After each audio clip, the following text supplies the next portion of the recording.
안녕하세요. 30대 초반 경기도 용인에 살고 있어요. 결혼 생활 1년이 채 안 돼서 이혼하고 혼자 지낸 지 벌써 1년이네요. 막다른 골목에서 동아줄이 내려와 움켜잡고 탈출했는데 1년 지나고 보니 그 동아줄이 저에게는 금 동아줄이었던 거였죠. 다른 누군가에게는 썩은 동아줄이었고요. 저는 진작 알았는데 썩은 동아줄을 움켜줬던 주인공이 얼마 전 그 사실을 알았거든요. 얼마나 통쾌한지. 저에게 사정사정했던 배꼽 빠질 듯 웃겼던 상황을 썰TV 시청자 여러분께 전하고 싶습니다. 결혼 생활도 평탄치 못했고 이혼 과정도 좋은 이유는 아니었기에 어디 가서 말 못하고 속으로 끙끙댔거든요. 그런데 진짜 통쾌하고 속 시원해서 누군가에게 털어놓고 싶어졌어요. 그러다 여기가 생각났죠. 혼자 지내다 보니 적적해서 아침에 외출 준비할 때 사연을 틀어놓고 맞장구도 쳐가며 일상을 시작하거든요. 아마 대부분 시청자 여러분들이 저와 같지 않을까 하는데요. 오늘 제가 전해드리는 이야기는 정말 기분 좋게 아침을 시작할 수 있는 재밌는 이야기예요. 물론 고구마 100개 정도 먹은 이야기도 중간에 있을 수 있으니 사이다 반전을 기대하며 들어주세요. 안녕하세요. 문창혁 씨, 아내분 되시죠? 네. 안녕하세요. 제가 문창혁 씨 배우자인데 실례지만 누구세요? 문창혁 씨와 긴밀한 사이인데 전화로 할 이야기는 아닌 것 같아요. 잠깐이라도 얼굴 보고 이야기 전하고 싶은데 언제 시간이 괜찮으세요? 쉬고 싶은 마음에 모처럼 평일에 휴가를 내고 마트에서 장을 보고 있는데 모르는 번호로 전화가 왔어요. 보통 모르는 번호는 잘 받지 않는데 며칠 전 누수 문제로 여기저기 연락할 일들이 많아서 아무런 생각 없이 모르는 번호인데 받았죠. 당연히 누수 관련 일이라 생각했는데 갑자기 전 남편 이름을 대더라고요. 긴밀한 사이라면서 전화로 할 이야기가 아니라는데 무슨 일이지 싶었습니다. 더군다나 전화로 할 이야기가 아니라 잠깐이라도 얼굴 보고 이야기하고 싶다는 소리에 솔직히 막장 드라마 스토리가 떠올랐어요. 뭐지? 바람이라도 핀 건가? 하는 생각도 들었죠. 하지만 워낙 저를 들들 볶는 재미에 사는 것 같던 전 남편이라 그럴 시간이 있었으면 나를 이렇게 미치게 만들진 않겠지. 헛웃음이 났습니다. 제가 너무 막장 드라마를 많이 본 거다 싶던 거죠. 어떤 일 때문에 그러시죠? 남편 일이면 남편하고 이야기하시면 될 것 같은데 전화번호 알려드릴까요? 아니에요. 오빠하고는 이미 이야기 마쳤어요. 신가영 씨랑 마무리 지어야 할 이야기라 그래요. 언제 시간 되세요? 제가 집으로 찾아갈까요? 순간 뭐지 싶었습니다. 정말 바람이라도 핀 거야? 방금 전까지만 해도 남편 이름을 부르더니 이제는 오빠라고 말하네? 순간 쏴한 기분이 들었어요. 대놓고 바람이라도 피었냐고 내었냐라고 묻고 싶었지만 전화한 그 여자 말대로 전화로 할 이야기는 아니지 싶었죠. 속으로는 내심 바람이라도 폈다면 어떻게 대처하지? 설마 그 위인이 바람을 폈다고? 오만 가지 생각이 들었습니다. 정말 TV나 드라마, 썰TV에서 보던 뻔한 레퍼토리가 제 앞에서 벌어졌으니 설마 하는 생각 반, 바람 폈다면 어떡하지 하는 생각들이 머리를 스쳤어요. 아니요. 무슨 일인지 모르겠지만 말씀하시는 분위기로 봐서 집에서 할 이야기는 더더욱 아닐 것 같아요. 제가 지금 마트 와서 바뀐데 지금이라도 괜찮으시면 볼래요? 좋아요. 지금 어디에 계신데요? 시간을 끌어봤자 달라질 건 없다는 생각에 지금 제가 밖에 있으니 만날 수 있냐고 물었습니다. 빨리 만나서 어떤 일인지 보고 결단을 내고 싶었거든요. 속으로는 내심 바람이라도 피었으면 하는 바람이 들었고요. 지금도 괜찮다는 생각에 1시간 뒤 만나기로 하는데 쿵쾅쿵쾅 심장이 뛰기 시작했어요. 인터넷 검색을 하며 내연녀, 이혼, 소송 등등 검색어를 빠르게 검색하며 혹시 모를 순간을 대비하는 게 나을까 싶은 마음도 들었죠. 그래도 이렇게 미운 전 남편이었지만 무슨 생각인지 닥치면 생각하자 저를 다잡기 시작했습니다.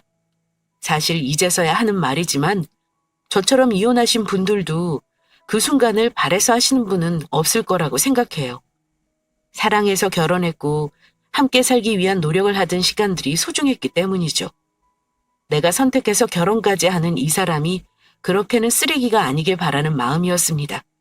사실 결혼 생활만 돌이켜본다면 충분히 쓰레기인데 바람은 아니길 바라는 마음은 그 사람에 대한 미련이 남았기 때문이 아니었어요. 내가 선택했던 사람이니까 최소한의 예의가 있길 바랬던 것뿐이에요. 사람과 사람 사이의 기본적인 신의 같은 거요. 신가영 씨죠? 사진으로 보던 것보다 실물이 더 예쁘시네요. 이런 말이 오히려 더 안 좋게 들리시겠지만 제가 워낙 솔직해서요. 이건 진심이니 처음부터 곱게 듣지 마시길 바래요. 약속 시간보다 10분 정도 먼저 도착해서 차를 시키고 앉아있는데 조금 뒤 20대 중반에 이제 막 애댄티를 벗은 젊은 여자가 저를 아는 척했습니다. 너무 자연스럽고 당당하게 저를 아는 척하며 자리에 앉는데 그때 딱 직감했던 것 같아요. 아, 바람 폈구나.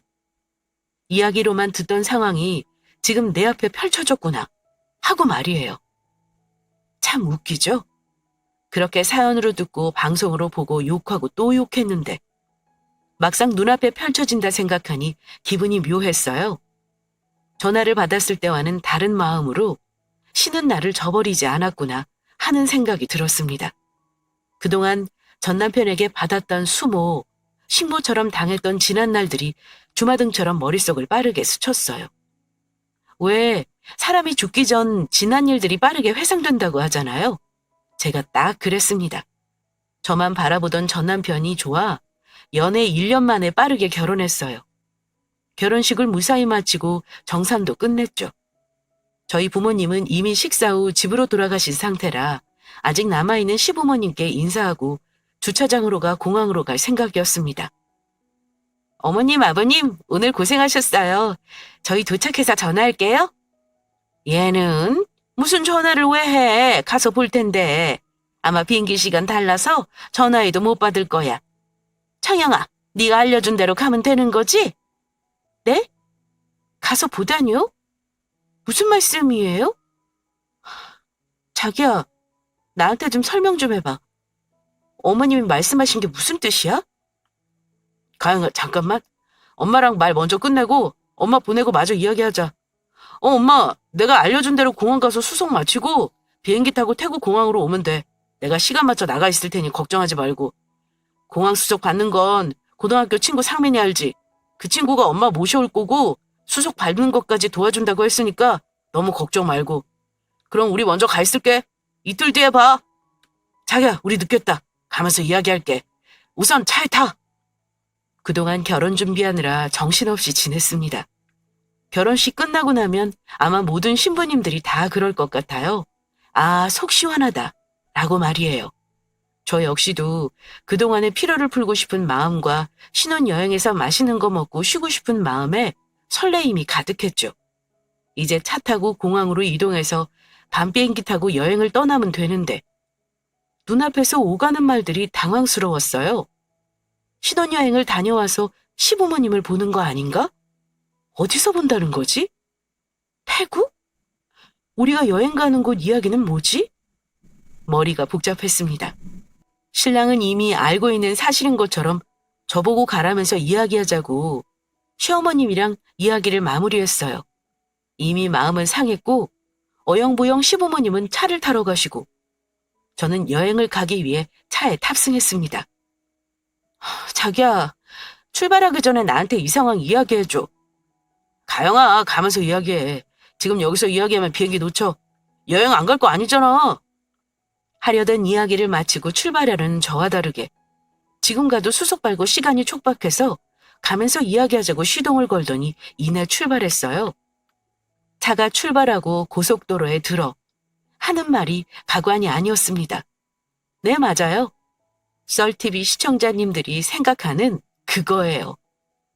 시부모님과 함께 신혼여행을 가게 된 거죠. 어찌나 어이없던지 다니던 회사에서 그동안 휴가도 많이 안 쓰고 열심히 일한 거 보상해준다고 이번 휴가는 원하는 만큼 써도 된다고 하셨거든요. 살면서 유럽 여행은 한 번쯤 꼭 가보고 싶던 터라 신혼여행 겸 유럽 일주를 한 달 정도 할 생각을 했어요. 그때 전 남편이 그러더라고요. 회사 다니면서 결혼 준비하는 거 힘들 텐데 여행도 오래 갔다 오면 일상복귀가 더 힘들지 않겠냐고요. 결혼하고도 일을 계속 다닐 생각이라 한편으로는 그럴 수 있겠다 싶었습니다. 전 남편은 길게 휴가 내야 2주라며 그 정도 유럽 가기엔 오가는 시간이 아깝다는 말도 덧붙였고요. 저 역시도 2주 다녀오기엔 아쉽고 큰맘 먹고 가는 거니 다음에 가지 싶었죠. 결혼할 때 서로 한 이야기가 적어도 2년에 한 번은 해외여행 다녀오자였거든요. 꼭 지금이 아니어도 된다를 생각에 그땐 비행기 시간 6시간 안쪽으로 가는 동남아 휴양지를 이야기했어요. 왜 6시간으로 시간을 정했냐고 묻자 오가는 거리 생각하고 일정 생각하면 그 정도가 부담 없다고 하더라고요. 아예 틀린 말은 아니라 알았다 하고 뻔한 태국, 방콕, 다낭 이렇게 검토하다 남들 다 가본 태국 아직 자긴 안 가봤다고 가자 해서 그렇게 정했거든요. 그런데 다 뜻이 있었네요. 아니 그렇잖아. 지금껏 힘들게 외아들이라고 나만 보고 사셨는데 이렇게 결혼해서 해외여행도 가고 그러면 얼마나 부럽다고 하시겠어? 솔직히 우리들이 풀빌라 그 넓은 데서 지내기 돈 아깝잖아. 비행기표만 더하면 숙소값 아끼고 좋지 뭘 그래. 같이 다니자는 거 아니야. 당신이 자유여행 하고 싶대서 우리는 렌트해서 다니기로 일정 다 짰잖아. 부모님은 마사지 투어로 내가 가이드 붙여서 별도로 일정 짜뒀어. 같이 이동하는 거 없고 숙소에서 잠만 같이 자는 정도로 그래도 내가 당신 생각해서 식사도 별도로 안 해. 아침에 조식 해주는 거 정도? 이제 가족인데 그 정도는 할 수 있잖아. 그게 시작이었습니다. 신혼여행은 제 기억에서 잊고 싶은 기억이라 굳이 전하진 않을게요. 많은 분들이 예상하시는 것처럼 여행이 아니라 시댁에 얹혀 사는 기분이 여행 내내 들었거든요. 말이 자유일정이었지 마사지샵에서 만나고 저녁 식사 자리에서 만나고 따로 이동하는 것뿐 일정은 거의 다 겹쳤어요. 이때만 해도 아직 혼인신고 전이었는데 왜 단순한 해프닝이라 생각하고 넘어갔나 몰라요? 다녀와서 혼인신고하고 그때부터 본격적인 저의 식모살이가 시작되었죠. 지금 돌이켜보면 신혼여행지 다녀와서 각서라도 받아두는 건데 그때 혼인신고 안 하고 없는 건데 왜 그리 어리석게 1년 가까이 되는 시간을 함께 지냈는지 모르겠네요. 혹시라도 사연을 듣는 시청자분들 중에서 무언가 잘못되었다는 걸 느끼면 그때 빠르게 방향 설정 다시 하는 게 맞아요. 달라질 거야 라는 기대는 다음 생에 하는 걸로 하고요. 뭐? 갑자기 회사 사람들을 데리고 이 차를 집으로 오겠다고? 지금 제정신이야? 당신은 왜 나하고 한마디 상의도 없이 그렇게 말해? 가영아, 왜 이렇게 화만 내고 그래? 다들 저녁 먹고 한잔해서 식사를 차려달라는 것도 아니고 지난번 당신이랑 와인 한잔할 때 내왔던 안주들 고급지고 맛나다고 회사 사람들한테 이야기 나온 김에 전했더니 솜씨 좋다고 부러워하길래 내가 당신 자랑할 겸 집에 가서 한잔하자고 한 건데 그거 간단하다고 당신이 그랬잖아. 지금 여기 정리하고 가도 1시간 반 정도 걸리니까 시간 여유는 충분할 것 같아. 부탁할게. 자기야, 자기야! 전화를 받지 않아 음성 사소함으로 연결되며 당혹스러워 다시 걸면 꼭 전화도 받지 않았어요. 톡을 남기고 몇 번이나 전화를 걸어도 집에 도착해서 왜 전화 안 보냐는 말에 무음이었네, 몰랐다, 바빴다, 받으려는데 끊어졌다, 핑계도 매번 바뀌었죠. 초반에는 나름 신혼을 만끽하고 지냈거든요. 일상으로 돌아와서는 약 2주 정도였지만 나쁘지 않았어요. 퇴근 후 와인 한 잔씩 기울이며 보내는 시간들도 좋았고요. 갑자기 이렇게 전 남편이 전화해서 술상 보라고 하기 전까지 말이에요. 둘이 집에서 한잔하는 날이면 다양한 이유로 일주일 안에 회사 사람들을 이끌고 집으로 왔습니다. 지난번 재수 씨가 만들어준 안주가 맛있다고 하도 자랑하더라. 새로 생긴 야식집 메뉴가 그렇게 끝내준다더라. 야근으로 늦게 끝나서 술 한잔하고 들어가자는데 자정 지나면 택시 안 잡히니 우리 집에서 한잔하고 편하게 가고 싶을 때 가거나 자고 가라는 형식이었죠. 맞벌이로 다음날 출근해야 하는 저의 의견 따윈 하나도 없었어요. 왜 화 안 냈냐고, 바보같이 다 술상 차렸냐고 궁금해하실 것 같아요. 네, 차렸어요. 바보 천치가 따로 없었죠. 전 남편 때문에 상을 차렸던 건 아니에요. 초반 몇 번은 신혼이고 회사 사람들이니까 전 남편 회사 생활 힘들까 하기 시작했죠. 시간이 흐르면서는 간소화되긴 했어도 회사 사람들이 빈손으로 오는 것도 아니라 눈치 주기도 미안했어요. 재수 씨, 죄송해요. 밖에서 먹자고 그렇게 저희가 말렸는데, 아이, 괜찮다고 문과장이 하도 말해서 이렇게 또 신세를 지게 되었습니다. 조용히 놀고 잘 치우고 갈게요. 여기 아이스크림도 좋아하신다고 해서 몇 개 골라왔어요. 이런 형식이었거든요. 기본 안주 내주는 형식, 집에 있는 밀키트 이용에 간단히요. 문제는 전 남편이었죠. 술자리가 끝나고 상을 정리하고 간다는 회사 사람들을 만류해서 내버려 두고 가라고. 그럴 생각이었으면 집으로 안 불렀다며 빨리 나가라고 했습니다. 그러곤 손님들이 가면 씻는다고 욕실로 들어가 씻고 골아떨어지는 형식이었죠. 처음엔 몇 번 치우다 저도 안 치웠어요. 자기가 치우겠다고 두라고 했으니까요. 그런데 몇 날 며칠을 그대로 두더라고요. 안 치우냐 물으니 자기가 돈도 더 버는데 왜 그런 거 따지고 두냐며 자기가 치운다는 말은 쏙 들어가고 저보고 더 벌어올 거 아니면 이 정도는 제가 해야 한다고 난리도 아니었어요. 몇 번 싸우다 보니 그냥 제가 치우게 되더라고요. 회사 사람들에겐 나쁜 사람 되긴 싫고 전 남편이 무서워서 그 말이 두려워서 치우는 게 아니라 더러워서 치웠거든요. 흔히 똥이 무서워서 피하는 건 아니잖아요. 제 마음이 딱 그랬습니다. 그렇게 반강제적으로 집안일은 제 전담이 되었어요. 전 남편하고 전 2살 차이고 대기업과 중소기업, 남자와 여자의 차이 등으로 월급이 대략 200만 원 정도 차이 났어요. 누군가는 그 정도 차이면 여자가 집안일 할 만하네 하실 수 있지만 저 역시도 직업이 있고 제 능력이 되는 범위에서 벌고 있어서 조금은 억울하다는 생각도 들었습니다. 꼭 반반 집안일을 나누는 게 아니더라도 배려를 원했던 거죠. 어느 정도는 같이 해줄 수 있지 않나 하는 생각들도 들었고요. 그럴 때마다 그럼 어디 가서 100만 원이라도 더 벌어오면 그 정도 노력을 봐서 자기도 집안일 조금은 도와주겠다 말했어요. 즉, 벌이가 차이 나는 만큼 집안일 전부 제 몫이라는 소리였어요. 네? 제사요? 제사 없앴던 거 아니었어요? 없애다니 무슨 소리니? 보류했던 거지. 창혁이가 엄마 힘들다고. 결혼해서 며느리 들어오기 전까지 제사 보류하자고. 친척 어르신들한테 일일이 전화로 양해 구한 덕분에 지난 2년간 잠깐 안 했던 것 뿐이지. 이제 며느리도 들어왔으니 다시 해야지. 조상님들 들으면 노하시겠다. 없애긴 뭘 없앴다고 얘는. 집안일이 오롯이 제 몫이라는 걸 싸움 그때 받아들인 지 얼마 안 됐는데 시어머님이 제사 준비에 대해 전할 게 있다고 전화가 왔어요. 연애할 때 집에 제사 안 드린다고 했거든요. 저희 집은 기독교라 별도로 제사를 지내는 게 아니라 명절에 딱히 할 일이 없던 전 남편이랑 함께 여행을 다니며 그 연휴를 만끽했습니다.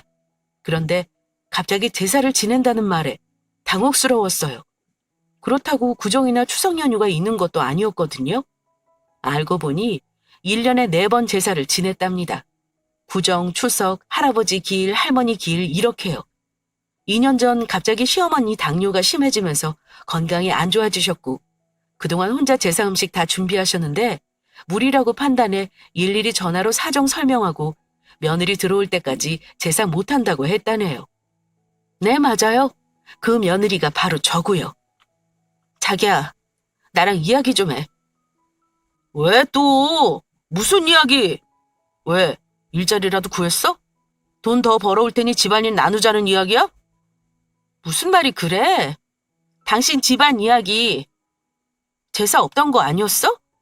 아, 제사? 나 또 뭐라고. 나는 없앴다는 소리 한 적 없는데? 안 드린다고 한 거지. 정말 너랑 연애할 때 제사 안 드렸으니까 내가 없는 말 지어낸 건 아니잖아. 뭐라고? 제사 안 드린다고 하면 당연히 제사가 없는 집이라 생각하지 누가 며느리 없어서 제사 못 드리고 있는 줄 생각하겠어? 그게 말이 돼? 네가 안 물어봤으니까 내가 묻지도 않은 말 말할 이유 없잖아. 나는 사실 그대로만 말한 거야. 너 혼자 넘겨주고 왜 나한테 승질내고 그래? 시집 왔으면 며느리인데 그 정도도 안 하려고 했어? 그럼 다 늙은 우리 엄마 혼자 고생하냐? 그게 더 이상한 거 아니야? 제사 지낸다면 어머님 뭐 준비하면 될까요? 살갑게 굴지는 못할 망정 승질이야.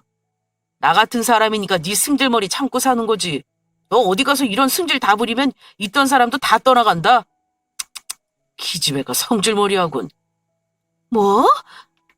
기가 차서 헛웃음이 났습니다. 지금 이렇게 그때 기억을 되짚어 말을 전하는데도 어이가 없네요. 맞아요. 이 사람은 저를 가정부, 식모, 그 이상도 이하도 아니고 딱 그 정도로 생각했어요. 지금 돌이켜보니 어떻게 살았나 몰라요. 진짜 울며 겨자 먹기로 그 힘든 시간을 버텼습니다. 이혼이 하고 싶지만 이런 게 이혼 사유가 될까 하는 걱정도 있었어요. 전 남편 성격상 합의 이혼은 죽어도 안 해줄 테고 이혼 소송을 건다면 받아들여질까? 진흙탕 싸움으로 이도저도 아닌 채 시간만 보내는 건 아닐까? 고민도 많고 사는 게 사는 게 아니었죠. 그런 시기를 보내고 있는데 전 남편 상간녀에게 전화가 온 거였죠. 설마 하는 생각 왜 했는지 몰라요. 하늘이 주신 기회인데 말입니다. 그 짧은 순간에 그동안의 일들이 이렇게 머릿속을 스쳤어요. 젊고 예뻐 보이는 여자가 저에게 사진보다 예쁘다며 앞자리에 앉더라고요. 절 아세요? 실례지만 누구시죠? 오빠에게 듣던 대로 앞뒤 꽉 막히셨네요. 상황 파악 안 되시나 봐요? 네? 어디서 저런 당당함이 나올까? 문득 저 여자의 머릿속이 궁금해졌습니다. 니년이 누구인지 왜 몰라? 하늘이 내게 준 행운의 여신이지라고 두 손을 덥석 잡을 뻔했어요. 하지만 그래서는 안 된다는 거 너무 잘 알죠. 어떻게든 이 상황을 저에게 유리하게 이끌어가야겠다 마음먹었던 거죠. 그렇지 않아도 이 결혼 생활을 어떻게 끝내야 하나. 그동안 당했던 서름을 갚아주고 싶고 방법은 없고 이대로 지내다가 돌아버릴 것 같았는데 때마침 나타난 귀인을 몰라볼 일이 있을까요? 이런 생각을 들키지 않도록 심호흡을 하고 아무것도 모르는 표정으로 쳐다봤죠. 그리고 다른 손으로 핸드폰 시계를 보는 척 녹음기를 켰어요. 제가 말하는 게 아니라 전현의 입에서 자기가 누구인지, 나에게 어떤 용건이 있는지 술술 불게 만들 생각이었습니다. 이혼에 유리하게 작용될 증거, 그 증거가 저에겐 필요했으니까요. 저 오빠랑 사랑하는 사이예요. 오빠라뇨? 오빠가 그동안 어떻게 살았나 몰라요. 이렇게 벽청어처럼 답답한 사람을 두고 왜 그동안 저에게 하소연했는지, 저에게 왜 흔들렸는지 다 알겠네요. 당신 남편, 그러니까 문창혁 씨랑 저 사랑하는 사이라고요. 그래도 모르겠어요? 뭐라고요? 암요. 알죠. 속으로는 고개를 끄덕였지만 겉으로 티낼 순 없었어요. 마지못해 그런데 절 찾아온 이유가 뭐라고 물으니 한숨을 푹 내쉬고 말을 이어가더라고요. 전 남편과 자기 사이에 아이가 생겼다고요. 임신 초기라 자기가 나서면 안 된다고 오빠가 말렸지만 벽청어인 저에게 말하는 걸 어려워해 자기가 나섰다고 친절하게 자기 입으로 실토를 했어요. 바보같이 말이죠. 그리고 덧붙이는 말이 올드하게 오빠를 그만 놔주라고 하네요. 아이 태어나기 전 호적 정리하고 제대로 된 가정에서 아이를 키우고 싶다고요? 와, 이혼하고 싶었고 이혼할 궁리를 엿봤는데 막상 그런 상황이 눈앞에 펼쳐지자 기분이 묘했습니다. 씁쓸하기도 했고 고맙기도 했으며 담담한 척했지만 기분이 더럽기도 했어요. 그리고 머릿속으로 많은 생각들이 오갔습니다. 중요한 건 지금 인정하고 받아들이는 게 저에게 유리하지 않다는 점이었죠. 생각을 정리한 끝에 제가 말을 했어요. 지금 하는 이야기가 어떤 이야기인지 잘 알겠어요. 다만 처음 뵙는 분에게서 하는 이야기를 무턱대고 들을 정도로 전 아직 창혁 씨에게 그 어떤 말도 듣지 못했어요. 제가 믿고 결혼해서 사는 사람한테 듣지 않은 이야기에 대꾸할 필요는 없을 것 같아요. 막말로 그 아이가 저희 남편 아이인지 증거도 없잖아요? 오히려 순진한 저희 남편 꼬드겨서 뭐라고 어떻게 해볼 심사는 아닌지 또 누가 알아요? 이야기 잘 들었으니 이만 가볼게요. 이후 이야기는 남편하고 할 테니 앞으로 볼 일 없었으면 해요. 그렇게 제 할 말을 하고 일어섰습니다. 일어서는 제 뒤에 대고 상간녀가 한숨을 푹 쉬더니 전이 저렇게 순하고 바보 같아서 어떻게 인생 살려나 몰라라고 저 들으라고 혼잣말인 척 중얼거리더라고요. 속으로 웃음이 나면서 바보라는 말은 나 아니고 너를 두고 하는 소린데 라고 알려주고 싶었지만 참았습니다. 저에게 온 기회를 제 발로 찰 수는 없으니까요. 설레는 마음으로 집으로 들어갔어요. 다양한 기분 중 딱 하나만 생각하기로 했어요. 탈출. 그때 제 심정을 가장 잘 표현해줄 단어는 바로 이 탈출이라는 단어예요. 암흑 같은 결혼 생활에서 날 구해줄 빛. 지금 이 빛을 따라 나가지 않으면 영영 이 구렁텅이에 빠져 있어야 할 것 같은 그런 기분이었습니다. 오늘 뭐 했어? 누수 관련 문제는 해결했고? 왜? 오늘 내가 뭐 했는지 궁금해? 아니, 오늘 휴가 냈다고 한 것 같은데 하루 종일 집에만 있었나 궁금해서 그렇지. 아랫집 누수 문제는 어떻게 진행되고 있나 싶기도 하고. 퇴근하고 집에 온 신랑이 제 눈치를 살폈어요. 상간녀가 저를 만나러 가기 전부터 만나고 온 후 모든 이야기를 전했을 텐데 제가 너무 조용히 있으니까 조바심이 난 것 같았습니다. 늘 제가 무얼 하는지 궁금하지 않고 시댁일, 자기 회사일, 자기 취미생활, 집안일 깔끔하게 하나 안 하나 등 이런 부분에만 신경 썼는데 결혼하고 1년이 다 돼가며 처음으로 뭐 했냐 소리를 들었네요. 그것도 상간녀를 만나고 온 날. 씁쓸했어요. 어디서 이런 쓰레기를 만나 내 인생 꼬였나 싶기도 했고요. 그래도 탈출구가 눈에 보이니 마지막까지 평정심을 잃지 않기로 했습니다. 오늘 이지연이라는 여자한테 전화가 와서 만났어. 그래? 지연이가 뭐래? 지연이? 그 여자가 하는 말이 맞나 보네? 뭐라고 하는데? 아이, 답답하게 진짜. 뭐라고 하는지 말해줘야 나도 대꾸할 거 아니야. 내가 당신한테 말을 해야 하는 입장인 거야? 당신이 나에게 상황 설명하고 핑계든 사정이든 해야 하는 상황 아니고? 생각보다 덤덤한 척 상황을 이끌어가려는 전 남편을 보니 어이없었습니다. 지금 나랑 뭐 하자는 거지? 내가 울고불고 매달리길 바라나? 아니면 쿨하게 안녕이라고 구해주길 바라나? 바람피고 임신까지 한 주제에 제 눈치를 보며 말을 아끼는 전 남편 모습이 웃겼어요. 하지만 이런 전 남편 입장도 저에게 유리할 거라는 생각이 들었죠. 보나마나 자기가 바람핀 이유를 저에게서 찾을 테니까요. 그래, 지연이 만났다니까 내가 숨길 이유도 없지. 임신한 애가 오죽하면 널 만나서 하소연했을까. 나도 안타까워서 지금 마음이 다 아프니까. 들은 그대로야. 지연이 내 아이 임신했어. 우리 사이에 아이가 있는 것도 아니고 깨끗하게 갈라서자. 그렇게 결혼 생활 1년 정도 하다 이혼했습니다. 쿨하게 보내주면 위자료도 못 받을 것 같아서 조금 미련이 남은 척했어요. 남편과 싸우며 하기 싫다고 이야기했어도 집안일 다 도맡아 했고 시댁이 부활한 제사도 다 준비했으니까요. 덕분에 이혼은 쉽게 진행되고 위자료도 받고 상간녀 소송까지 받아낼 수 있는 건 다 받아냈어요. 그렇게 탈출하고 싶던 결혼 생활은 귀인의 도움으로 일사천리로 진행되었습니다. 상간녀를 만나고 이혼까지 2주 걸렸으니까 정말 초고속으로 진행된 셈이죠. 그렇게 싱글 라이프가 새로 시작되었어요. 스트레스 주던 전 남편이 없으니 집에서 아무것도 안 하고 있어도 그렇게 행복하더라고요. 이혼하고 가장 먼저 한 일은 유럽 여행 다녀오기였어요. 등신같이 눈치 보느라 못 갔던 여행, 혼자라도 다녀온다 싶었거든요. 저도 몰랐는데 그 짧은 1년의 결혼 생활을 하며 전 남편 눈치를 많이 봤더라고요. 저도 모르게 유럽 여행 계획을 세우기 전 이 정도 벌이로 다녀와도 되나 싶었거든요. 위자료 든든히 받아놓고 말이에요. 그렇게 이혼하고 결혼으로 누리지 못했던 자유 여행을 마음껏 즐겼습니다. 속 시원하더라고요.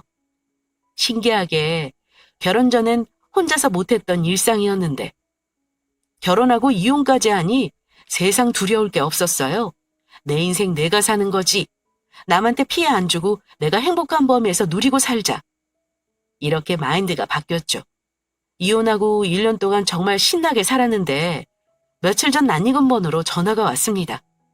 핸드폰에 보면 예전에 한 번이라도 전화를 받았으면 받았던 기록이 함께 뜨거든요.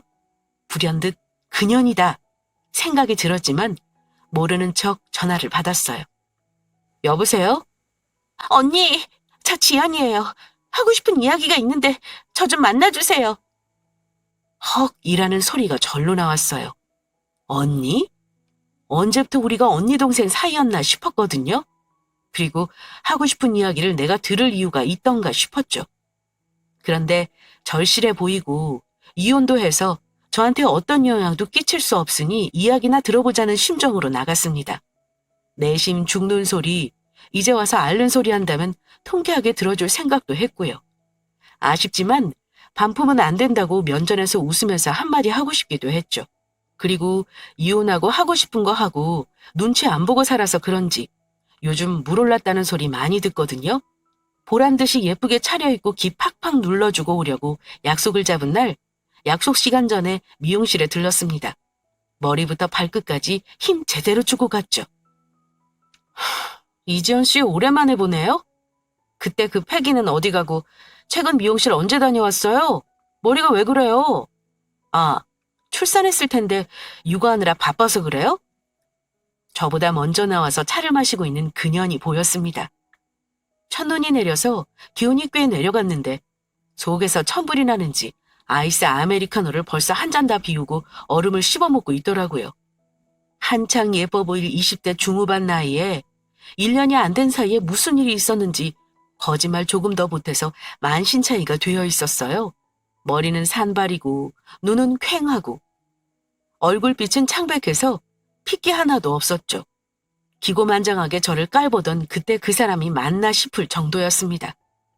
이런 상태인 줄 모르고 아침부터 미용실 가서 머리하고 메이크업 받은 제가 괜한 짓 했구나 싶었으니까요.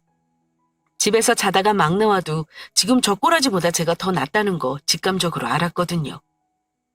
언니, 왜 말 안 해줬어요? 뭘?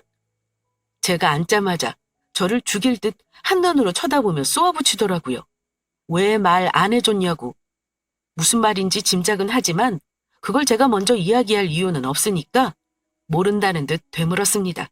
그리고 언니 하니까 정말 동생이 생긴 것 마냥 말을 놔버렸어요. 제가 존칭 쓸 정도로 존대받을 짓 하지 않은 년이니까요. 무엇보다 전 남자친구를 두고 이런 일을 겪지도 못했는데 전 남편을 두고 이러는 것 자체가 웃겼습니다. 그래도 끝 마무리는 해야지 싶었어요. 어떻게 사는지 궁금하기도 했으니까요. 문창혁 그 개 같은 놈! 원래부터 그랬어요? 여자가 어쩌고 돈을 못 벌면 어쩌고 시어머님이 힘들게 일해야 하냐는 둥 제사도 1년에 4번이라고. 왜 그런 이야기 하나도 안 해줬어요? 언니가 이야기해줬다면 내가 내 발등 찍지 않았었잖아요. 언니랑 살 땐 안 그랬죠. 안 그랬으니까 이혼 안 해준다는 소리도 안 하고 그 개 같은 놈 믿는다고 그놈이랑 이야기 안 한다고 내 앞에서 그랬잖아요. 왜 말이 없어요? 말 좀 해봐요. 안 봐도 비디오였습니다. 상간녀한테 바람필 땐 제가 여자답지 못해서 맨날 싸우자고만 하니 집에 들어갈 맛이 안 나고 마음 들 곳 없다고 했다더라고요. 그랬겠죠. 어느 여자가 자기를 식모 취급하고 종 취급하는데 굽신거리며 살갑게 대하겠어요? 원래 이랬던 거냐고. 그래서 그렇게 언니가 오빠랑 싸웠던 거냐며 말끝마다 언니. 누가 보면 진짜 아직도 제가 본부인 자리 꿰차고 있는 줄 알겠더라고요. 그런데 웃기게도 문득 전 남편이 했던 말이 떠올랐습니다. 언제 물어봤어? 라는 말이에요. 나의 생각 묻지도 않고 그 잘난 전 남편과 상간녀의 사랑 운운하더니 이제 와서 콩깍지가 벗겨진 걸 제 탓하네요. 한참 듣고 있다 더 이상 들을 필요 없다는 생각에 제 마음을 전했습니다. 지연 씨, 나한테 언니 하니까 정말 동생 같아서 하는 말인데 언제 나한테 물어봤어? 나 처음 만나던 날 다짜고짜 아이 임신했다고 사랑하는 사이라며 온전한 가정에서 아이 키우고 싶다고 그렇게 이혼해달라고 난리를 치며 네 할 말만 했잖아. 기억 안 나? 밤일하는 건 확인했으니까 난일에 대한 것은 하나도 안 궁금했나 봐? 솔직히 내 인생의 은인이 넌데 그동안 고맙다는 말 한 번은 전하고 싶었어. 그런데 이런 식이 될 줄은 몰랐네. 자, 여기 아이 선물. 너한테 고마움을 표현할 길이 없어서 마음을 담아 아이 선물로 준비했어. 네 말대로 사랑의 결실은 죄가 없잖아? 진심 축하해. 네가 자초한 일이야. 이제 시작인데 이런 걸로 징징대면 어떡해. 이런 일로 전화하지 말고 앞으로 더 힘든 일 있으면 연락해. 그땐 또 모르지. 내가 도움이 될지도. 그리고 노파심에서 하는 말인데 사람 쉽게 안 변한다. 우리 이렇게 긴 이야기 할 사이는 아닌 것 같으니 먼저 일어날게. 씹던 얼음 마저 씻고 천천히 와. 뭐라고? 언니! 야! 너 거기 안 서? 상간녀에 대한 고마움, 아니 더 정확하게 말하면 전 남편 아이에 대한 고마움일 것 같아요. 아이가 생기지 않았다면 이혼이 이렇게 쉽고 빠르게 진행되지 않았을 테니까요. 사랑한다고 당돌하게 말하던 그 모습은 온데간되었고 징징거리는 상간녀에게 그렇게 말하고 나왔습니다. 나가는 제 뒤에 대고 창피하지도 않은지 떠나가라 큰 소리로 씩씩거리더라고요. 창피함은 오롯이 제 몫인 것 같아 서둘러 그곳을 빠져나왔어요. 입장 바꿔 또 다른 내연녀가 상간녀에게 가 이혼해달라고 하면 아마 상간녀도 저랑 똑같이 군다는 거 누구나 다 아는 사실인데 그걸 아직도 모르는 것 같았어요. 처음 만났을 때 저보고 바보라고 했던 소리가 떠오르면서 진짜 바보가 누군지 아직도 모르나 보다 한편으로는 웃음이 났죠. 이제 정말 속 시원합니다. 혹시라도 전 남편이 그년이랑 호호 실실 웃으며 잘 살았다면 속에서 천불날 사람은 아마 저였을 것 같아요. 억울하기도 하고 정말 내가 이상했나 자책도 좀 들고요. 그래도 다행히 쉽게 변하지 않은 전 남편 덕분에 그년이 잡은 줄은 썩은 줄이고 제가 잡은 건 금줄이라는 걸 알았습니다. 어때요? 제가 지내온 지난 이야기 정말 코미디가 따로 없죠. 차 타고 집으로 오며 얼마나 통쾌했는지 몰라요. 이제 더 이상 전 남편하고 상간녀 생각 안 하려고요.